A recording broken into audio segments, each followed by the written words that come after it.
Good morning, YouTube. Welcome back. Hope you're having a wonderful day. Today, I'm building me a key ring herringbone art thing.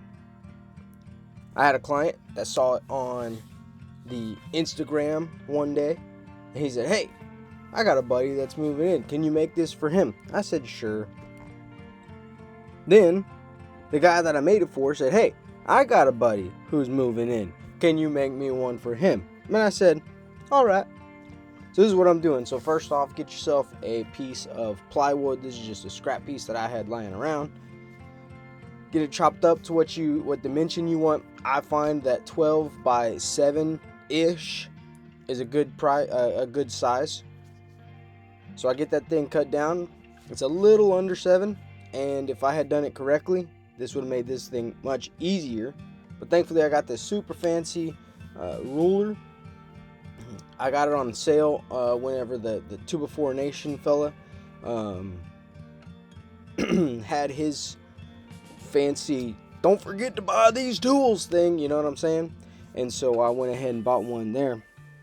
And here's laying out what it looks like with just scrap wood. This is pallet wood that I tore apart many years ago, and I just had scraps laying around, so that's what I used for this. Get it that nice 45-degree angle. Get yourself chopped up on all of them, and then you can start making this beautiful herringbone pattern. Man, these ladies love the herringbone pattern, you know what I'm saying? So all I did was 2 pin nails to hold it in. 45, boom, boom, 45, boom, boom. Make sure everything is straight. That's important. Make sure the first one I did, it was slightly off. Hopefully he's not going to watch this video. But the first one I did, it was slightly off, I'm not going to lie. So this time I made sure the most important thing was being on that line. So I did that. Got it all the way down. Just really easy to do all of this. By that time I got to this point, I think I was about 15 minutes into the project. This is just such a simple thing that you can do. The hard part is getting the wood. So you can use fence pickets for something like this, you know, cut them down. But I think that the contrasting wood species that really I have no idea what kind it is in the pallet wood just adds to the effect. So I may have to go get me more pallets if something like this does take off. Now, I did use a little piece of pine here. You know, contrasting wood and all. Then I couldn't find a piece that would match the grain. I know it doesn't actually matter, but it mattered to me. So I went and cut another piece off and made sure all the grain was going the same direction. Then make sure you had left your table saw at that same width whenever you cut your piece. Because now you can just go straight back over there, chop off all those pieces, and then use those pieces to mirror the other side. And boom, look at that. So again, by this point, like I said, I'm probably 25, maybe 30 minutes in, and all I got to do is glue, pin nail it all in. So this is a great idea for if you know anybody who's getting married or just bought a house. Just such an easy gift to do. And you ain't got to customize it like I do in here, but it just adds to that effect. Now, lasers aren't expensive. So if you're sitting there in the comments and you ain't got a laser, I want to encourage you. Lasers ain't expensive. I bought mine for, I think I bought it for $300. I saved up, I made some projects, and I bought me a laser. Then I used that laser to make me some more money. And it's definitely paid for itself. It takes a little bit of time. I'm not telling you to go out and buy the X tool that's like $4,000. But just get you the cheap one off Amazon. Just do your research beforehand. There's a bunch of great YouTube videos on lasers and all of those things.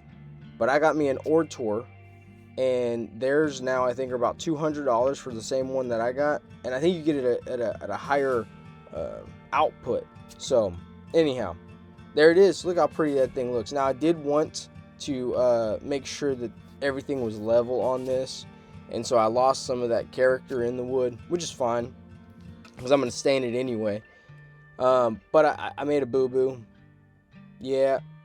So I had to chop off a whole inch on it. So this one's actually 11 by 7. Still worked out okay. I do think it's better. And then again, scrap wood. It's too tall to make the frame, so I just took a pencil, laid the pencil flat on there, and made the mark. That's an easy way to get just a small reveal instead of having to measure and do all that stuff. Cut it off on the table saw, cut you some miters.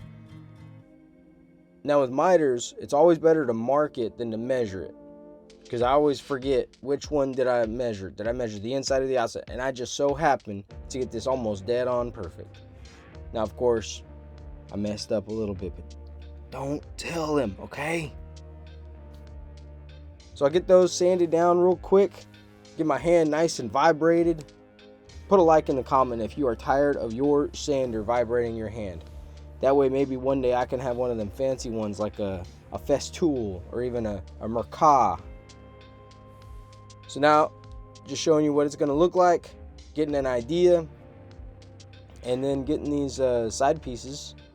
And at this point, I'm probably about an hour into this project if I had to guess. I didn't actually take the time to take the time, and so I'm guessing here. But this, I remember my wife was like, "You're already done?" Whenever I finished this project, and I was like, "Yeah, it's a simple project, and it takes all scrap. So basically, the only thing I'm paying for is glue and nails." And so, you know, again, simple, allows you to customize it however you want. You could put vinyl on this thing if you want to. If your wife's got a Cricut, because you know men don't have them Cricuts. Oh no! My camera got blown over. Always be aware where you're blowing the air, boys.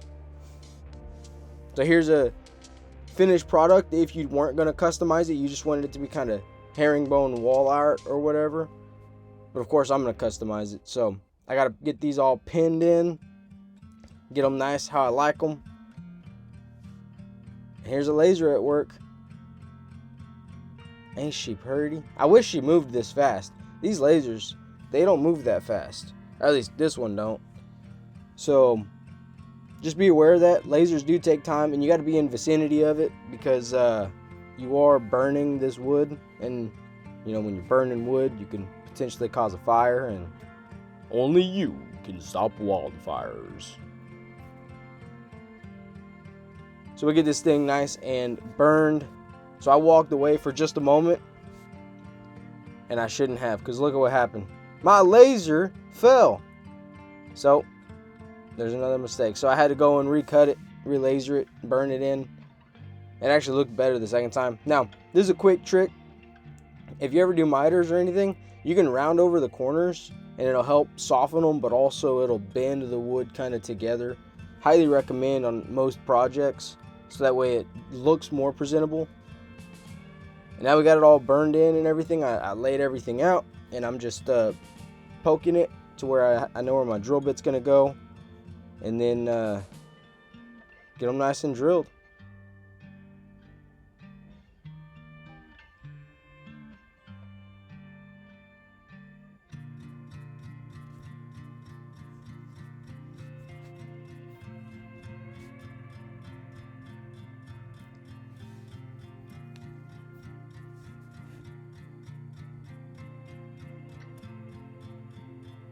So initially I thought I'm gonna hand screw every single one of these, because man, I'm a man and I want to do this right, and I don't want to strip any of these screws. Yeah, that lasted about one key hook, because I was like, dude, this is too much. So I went and I grabbed my drill. I know, I'm terrible. Lazy piece of junk. Let me know if you hand screw things at first and then you realize I definitely am using a drill.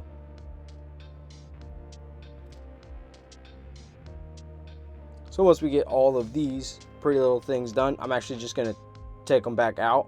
This is just the first case scenario. And also I mismeasured. It was off. So re-drill, screw, drill, screw. Get all them screws out of there. And let's get ready for wood stain. This is weathered oak. I like this. It gives it kind of a weathered oak look, if you know what I mean. But it's more rustic. It feels more, gives more character, almost to like aged wood to some degree. And I like to sometimes, whenever I'm doing it, I'll put a whole heavy amount, especially on the front, Of course, I stay in the back just because I don't want the client to think that I gypped him. So I like to put a little glob kind of on it in the where I see a lot of it coming through, and just let it sit for just a second, maybe 2 seconds, maybe 15, 20, 60 seconds, and then come back and wipe it off. That way it kind of penetrates into that wood a little bit. And all I'm using is a water-based polyacrylic. Make sure you wait about 24 hours before you apply water-based finish on water-based or even oil-based stains.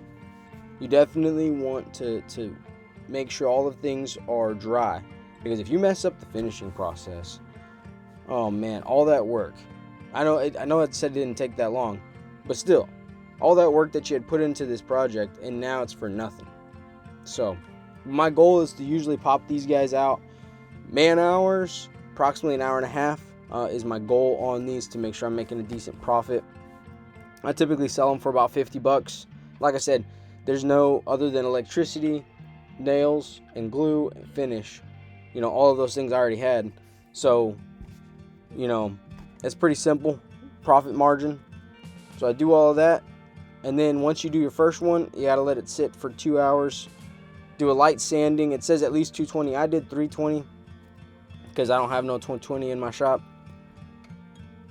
And then you can do your second coat. Make sure you wipe that down though. All that sandpaper is doing is giving the finish something to grab onto.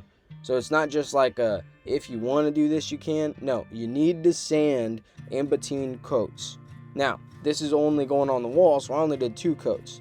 I usually do 3 to 4 if it's like a cornhole board or a table or something like that, where it's going to get more use and people are going to touch it and put stuff on it and all that stuff. But this being just on the wall, 2 coats I thought were going to be plenty, just to give it that nice shine that comes off that polyacrylic. And I really like the way that it comes out whenever you do just these 2 coats. Not that more coats would change the look dramatically or anything. But yeah. And let me know if you like this camera angle. I need to get a tripod, and so this doesn't look great.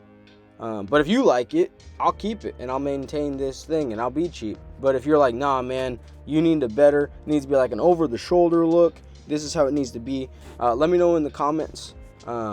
Start the comment with tripod, and if I get 10 comments, that's all I'm asking for, 10 comments that say tripod in them, I will buy a new tripod and give you all better camera angles.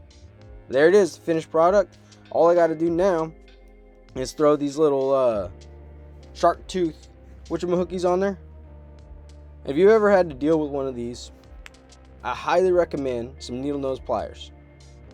You can hold the little nail with the needle nose plier, and boom, tap her in. Get one set. Make sure they're I measure mine about 6 inches apart on center, just because whenever someone's hanging it, it's a little easier for them. They can get a little 6-inch level. Boom, boom, put them both there. And of course, as I'm nailing this, I put those doohickeys down there. And boom. Look at that. She nice. And that's all we got for this one. I hope you guys enjoyed. I'll see you on the next one.